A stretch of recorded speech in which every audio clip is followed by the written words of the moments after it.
Welcome to Aesthetically Speaking with Felicia Lisa Middleton, presented by Urban Aesthetics, where we love buildings.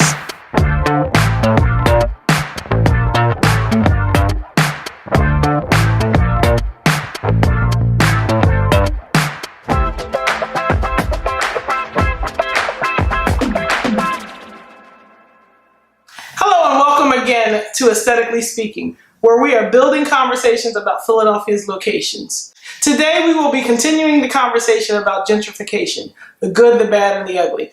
This week we will be speaking with Joshua Jones of Greater Good Development, and we will be talking about the good of gentrification. Welcome, Joshua. Thank you for having me, Lisa. I'm glad you're here. I wanted to ask you a couple of things. When I say the good of gentrification, I'm not saying that gentrification is all bad, but I do think that there are some good, bad, and ugly sides of gentrification. And it sounds kind of funny when you say that, but when you hear the word gentrification, what's the first thing that comes to your mind? First thing that comes to my mind when I hear the word gentrification is a rebuilding process, Okay. a renewal process, kind of like a starting over, especially as it relates to real estate and the built environment. Okay, and because you are a part of real estate, that does make a lot of sense. One of the reasons why I say good, bad, and ugly is from experience and actually also from school. When I was in school, a lot of the negative was drilled into us. We were taught about the negative effects that it has on some of the neighborhoods, some of the people that live there. We're lifelong Philadelphians. You and I both, we've talked about this. And we've seen neighborhoods go down. We've seen neighborhoods always be down. And now we're seeing a crazy change going on in quite a few neighborhoods in Philadelphia. How does that affect when you see it, how does that affect how you feel about what's going on in Philadelphia, the economic changes as well as some of the physical changes? Yeah, so I mean, first and foremost, I get a sense of pride because as a lifelong Philadelphian, I'm one of the people who have always believed in the potential of the city. So I've always known deep down that Philadelphia was a special place, and to see it coming into fruition today where we have this level of economic growth, I'm very happy. So from an economic standpoint, I enjoy seeing people who previously had been maybe marginalized now know that the homes that they live in, the neighborhood that they have lived in most of their life is now worth a lot of money. I like to see people walk around with that sense of pride, knowing that they have obtained a certain level of wealth. And there were some dark days and dark times in Philadelphia. And a lot of people who kind of stuck around and fought through those times are now on the brighter side and the winning side of that struggle. So I take pride. That is excellent. I like what you said because again, when we think about gentrification, and when I read newspaper articles or see things online about it, we don't look at that side of it. The people that stuck it out. I have a client, also you as well, who have that you continue to stick with Philadelphia. You invested in your neighborhood. You like to see the growth. You also like to be a part of helping people. I know you had we were on a site one time and you had someone you were helping out, trying to get them involved and see what you're doing. Yeah. And actually that's a good example for young people when they see native Philadelphians. You know, we've started our own businesses. We're investing in the community, but not only that, but we're helping to help people understand what's going on and see how they can be a part of it. Because sometimes the residents may feel like this stuff is going on around me. I still live here, but I'm not investing in it. I'm not being a part of it. How can I get involved with it? So let's talk a little bit about that. I forgot what the young lady's name was, but you were introducing her to what you did for as a part of your development. Yeah, absolutely. Her name's Marquita Johnson. She was a student of mine. I used to work in nonprofit years ago. So I was an educational program, and we kind of just reconnected and maintained contact over social media. But she had expressed, like a lot of people do, an interest in learning about real estate and developing a rental portfolio. So one of the things that I'm really big on is finding ways to give back to people. Kind of be a catalyst or a bridge to kind of help people get their way up. and pass on the knowledge that has been passed on to me. I was very fortunate to have a lot of people help me out and get me grounded in the rules of it. And real estate can be a complicated, I don't want to call it a game, but a complicated industry to get into. Not everyone has the same story about how they got started. There are unfortunately, a lot of people out here who are disingenuous, a lot of bad deals out there. So you can mess up money really fast if you don't know what you're doing. So the approach that I take is that I take the mistakes that I've learned and the mistakes that I've learned from other people, and I try to teach people ways to avoid those mistakes. And there's no situation in which you're going to avoid every mistake. You know, everybody's individual story is different. But if we can minimize, those errors, that can help you flourish quicker, so you don't have to repeat history over. And that's all part of education. And that's really why it's a great thing to even being a part of the changes and the physical changes that's going on in Philadelphia is re-educating the younger people, helping them see what you're doing and not make the mistakes that we've all made. We've all made mistakes in just in our lives, and being able to help them learn the industry, because real estate is a big deal, especially to have an investment in, but also to learn I can do this and I can be a part of this change that's going on in Philadelphia. Because like you said, taking pride in the city is a big deal. I'm now seeing us on the national map, and I would even say global map. Absolutely. I mean, the Pope came here. I've been seeing things online on social media globally where people are attracted to Philadelphia in ways that they're attracted to New York or Washington, D.C. And that's a big deal. And so to be able to do some good with gentrification, not displace people, be a part of helping your neighborhood change over. Both of us lived in the same neighborhood at one point in our life. Maybe not at the same time, but at one point of our lives. So we both kind of looked at Strawberry Mansion, Brewerytown area as an area where we wanted to see change happen. Absolutely. I don't know if you recall, there's been spurts of change in Strawberry Mansion over the years. Do you recall in the past sometimes where you've seen people investing in and making changes, but it kind of slowed down a little bit, probably because of the economy? Yeah, I think that, 2008 happened when we had the economy go down. At that time, I was actually working in mortgages. So I was in the mortgage industry, and we had this tremendous slowdown in the economy. And for a lot of developers who were taking on projects in lower North Philadelphia, a lot of that money or the funding that they received dried up. Mm-hmm. I can think back as far as going back maybe 12 years, Philadelphia Weekly or different publications were talking about these emerging neighborhoods. Yes. And it kind of just feels like we hit a wall in development.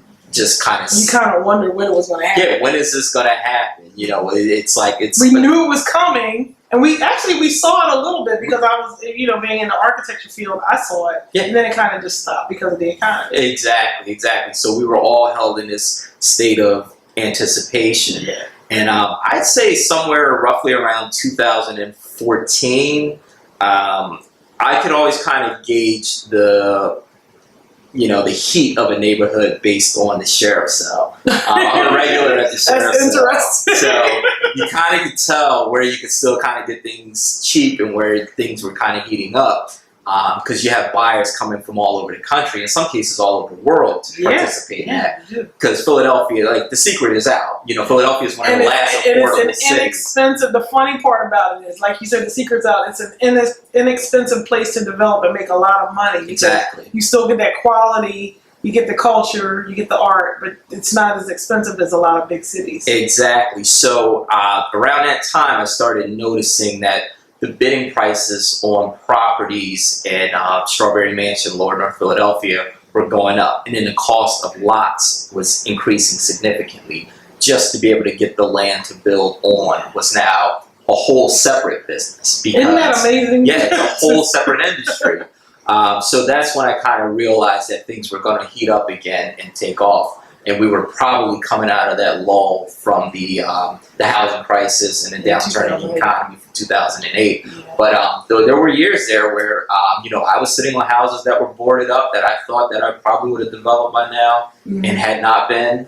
So But I do think that we're at a point now, based on just driving by, looking at permits being pulled and activity, where things in lower North Philadelphia are starting to pick up again. Yeah, I see things, and I'm really amazed, especially with Strawberry Mansion. And I can go back as far as when I was in college and seeing some of the things. I remember when I was in college, it was a family in the area in Strawberry Mansion, and they were renovating a lot of properties, and some of them in blocks and blocks. And then it slowed down. That was in the mid to late 90s where I noticed that. And then it seemed like you said, it just stopped. And from maybe that time until around mid 2000s, I remember I was working with the real estate firm. I was sharing an office with them, and my family has always had a property in North Philadelphia, and the real estate agent was asking me, "Really? You have property over there?" And I said, "Oh, you're not interested in that." She was telling me how much the value was going up, and she said, "Just watch it, just look at it." And again, that was 2008 when things were still. Yeah. So it's amazing. It's a good thing seeing this stuff happen, especially in North Philadelphia. We see, well, of course, everybody knows we see it in South Philadelphia. It's all over South Philly. Yeah. And it's a great part of the city. It's a great place to live. Actually, I look at North Philly as like the future South Philly. Yeah, I think I'm partial to North Philly. I am too. I still go around North Philly with this nostalgic feeling in my heart. Yeah. And there's a special place in my heart for it, because when I wasn't living there, I was always going to church there. Okay. In the same neighborhood, Strawberry Mansion. Okay. And it's just very nostalgic when I see the changes that are going on there. And I feel good about it, because it was so long that we wanted that neighborhood to get better. I remember people used to say to some of their mayors, "When are you going to make North Philadelphia? When are you going to do something about North Philadelphia?" And nothing was ever really moving along. And now when you see it booming, it's almost at the South Philly stage. I think give it another 2 or 3 years and it's going to be like South Philly. Yeah, I think it's definitely possible that we could reach that state. And I hope that the growth continues. One of the things that I did hear from someone who stayed in Strawberry Mansion is that the residents of Strawberry Mansion have some of the highest home ownership rates in the city. They do. They hold on to their homes.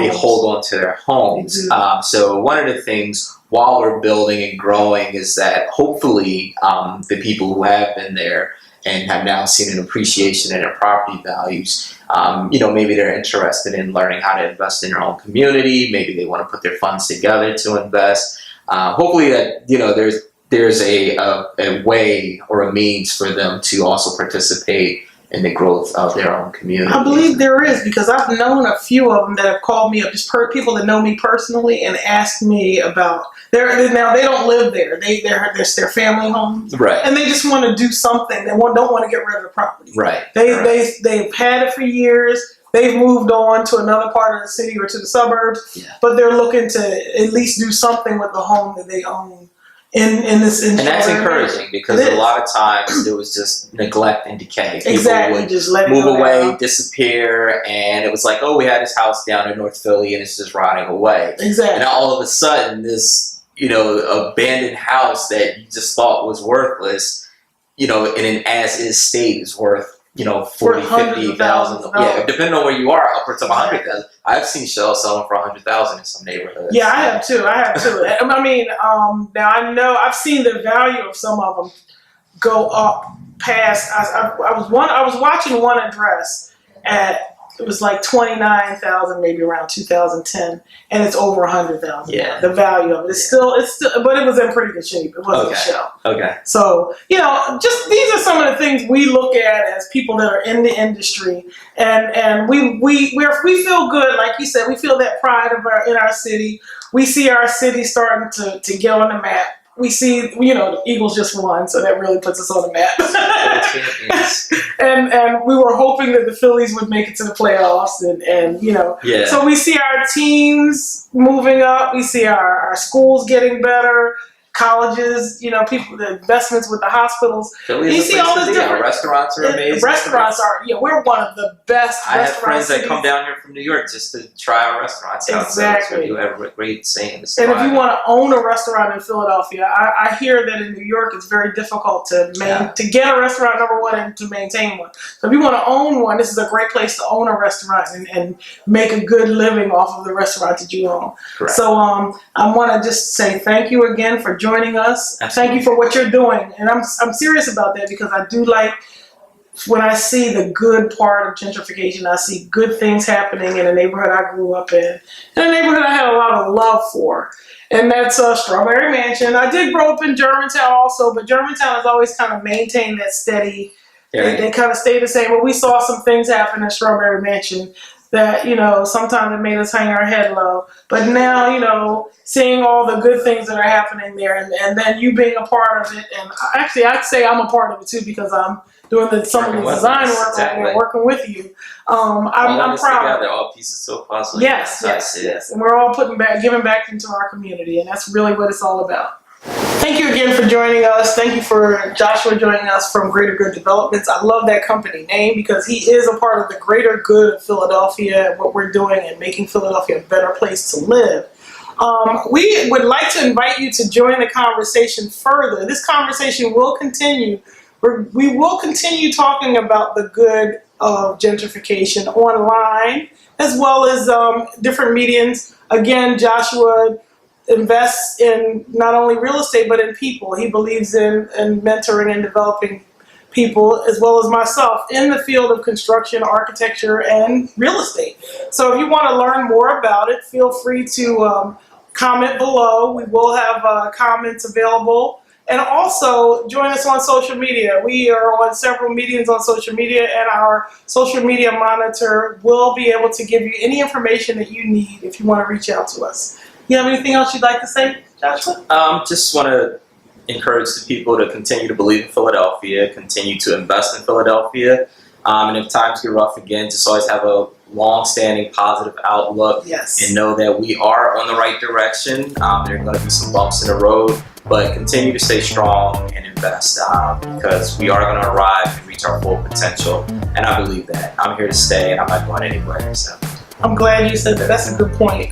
Don't run to the suburbs. Stay here, put up the fight, and let's make this city the best place to live.